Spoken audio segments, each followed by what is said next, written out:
chapter 1, we're going to holler at verses 6 through 8. It reads a little something like this. The Lord our God spoke to us at Horeb. You have stayed at this mountain long enough. Well, I felt preaching right there.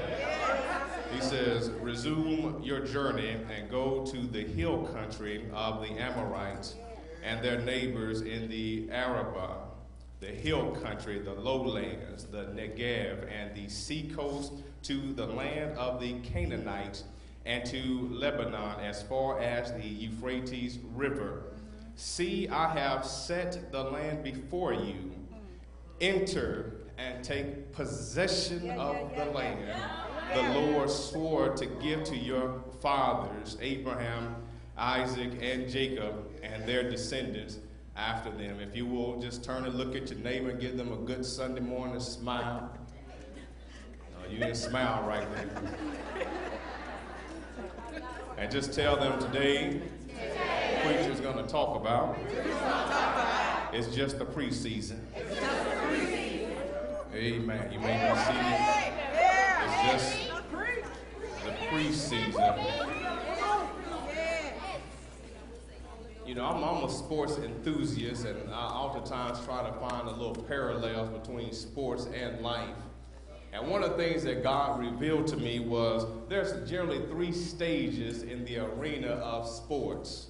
They have what's called the off season, where there's little or no activity taking place in the sport. That's right. Then you have this place called the preseason, which is a transition for what's not happening to what's going to happen. And then you have what's called the season, which this is where things are really popping and where things are really going well. And I oftentimes see the same thing in the life of a Christian.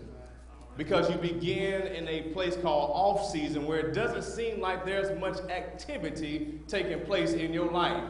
It seems like when you pray, it seems like your prayers are amiss, and it doesn't seem like God is moving. It doesn't seem like he's doing anything in your life. And you're wondering, God, where are you in the midst of my life? But you realize that you're just in the off season. But notice this, then you enter what's called the preseason. You see, the preseason is the time for training and promoting. Training to get ready for where God is going to take you. And when God is training you, he's also doing some promoting of what you're going to expect when you walk into your season. Do y'all believe you have a season on the way? And so what God has to do is allow you to go through different things in this preseason so that he can be sure that you are ready to walk into the season.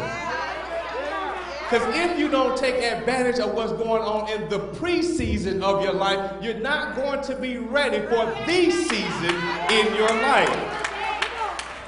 And so what God is doing is that he's promoting and showing everybody that's spectating and looking at you what's about to come. Okay, y'all didn't catch that. The spectators, the haters, the one that's looking at you, God said, you ain't seen nothing yet out of this person because I'm not done with them yet. And so I like that the preseason is not a place to be permanent, but it's a place of transition.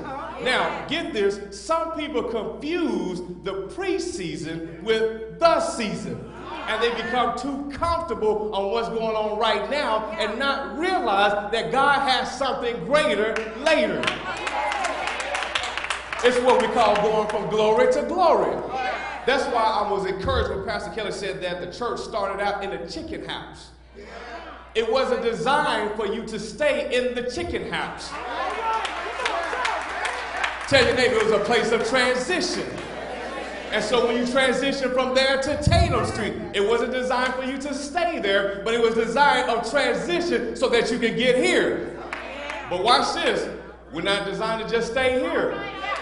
Because vision says there's a dome that's on the way. And so we can't get too comfortable staying right here because the vision says we're going somewhere greater. Tell your neighbor it's somewhere greater we got to get to. And so when we look at this story, it's interesting because this is their second journey back to this place. The first time they messed it up real good. They messed it up real good because they sent some spies. 10 of the spies came back with a bad report saying that we're not able to conquer the land.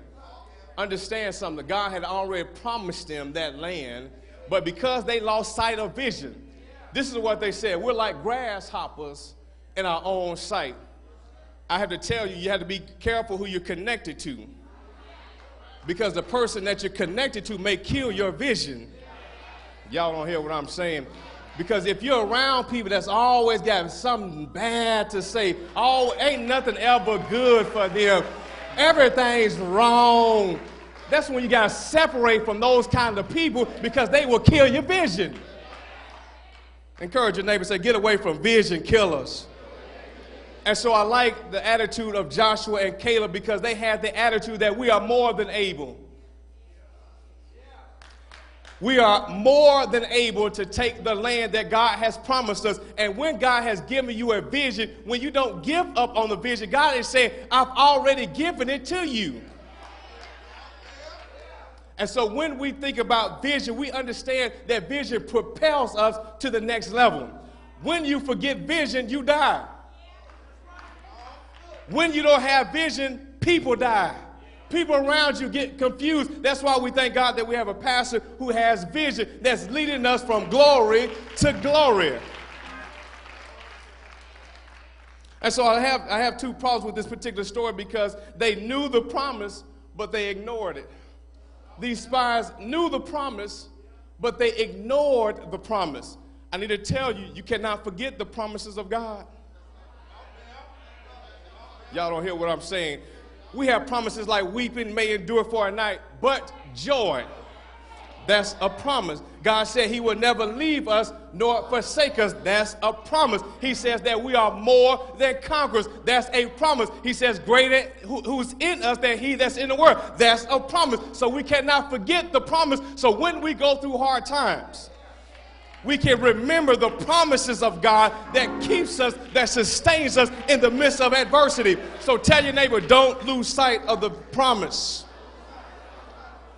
But then they lost the sight of the vision. Look at this. Vision is simply this.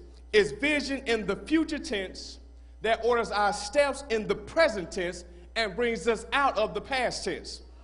Let me rewind that and play that again. It's vision is faith in future tense that orders us and guides us to what God is trying to take us to. So when you lose sight of the vision, you have nowhere to go. You're just wandering around trying to figure out what's going on. But when you lose vision, you get lost. Tell your neighbor, don't lose vision. And so the purpose of this message is to help us move from preseason to our season. Push your neighbor and say, you're about to go into your season.